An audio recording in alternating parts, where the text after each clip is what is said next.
Last night, Jon Stewart dove into the horrifying developing story of the Trump administration's utter refusal to comply with the Supreme Court order to return Kilmar Abrego Garcia to the U.S.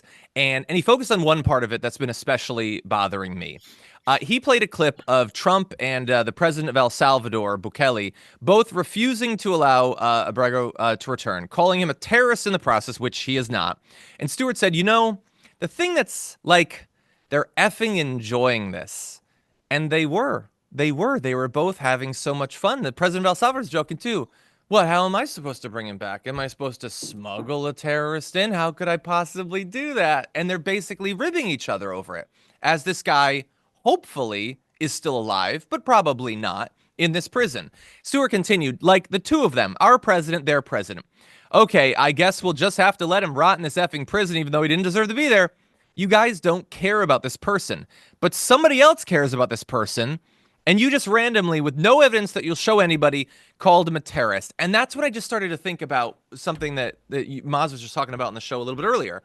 He has 3 children.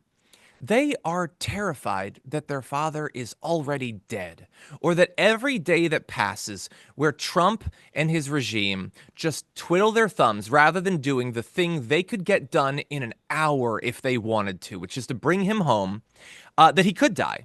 He could be stabbed. He could be raped. He could be assaulted. He could just disappear, never to be seen again.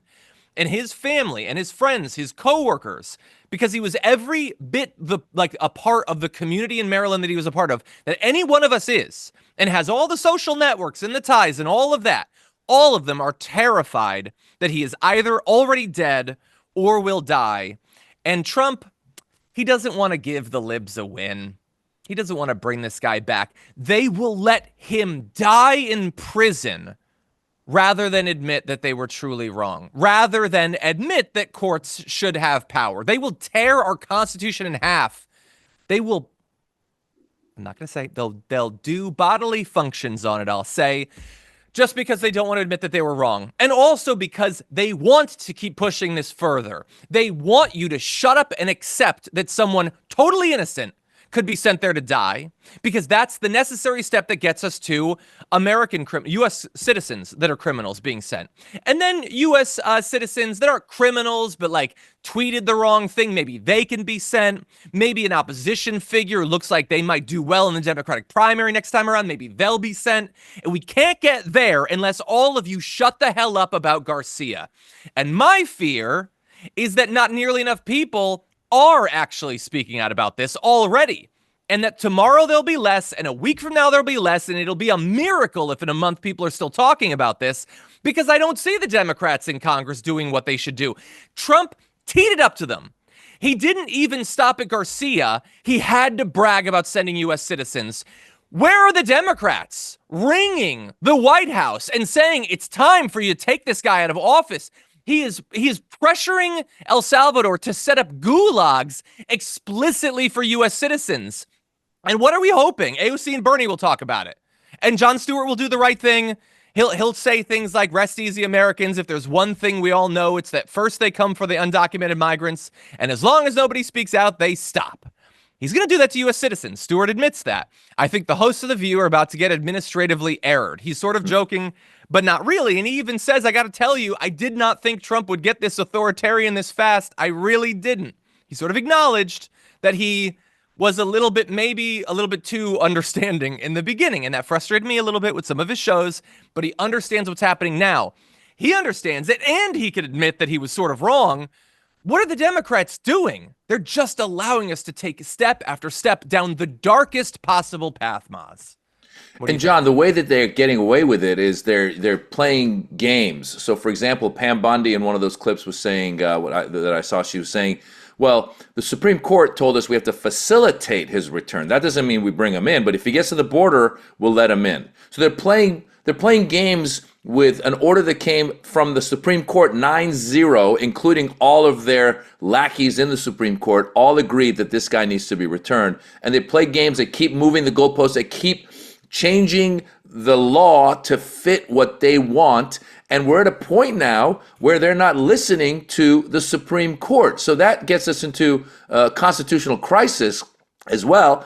And it's it's more and more dangerous every day.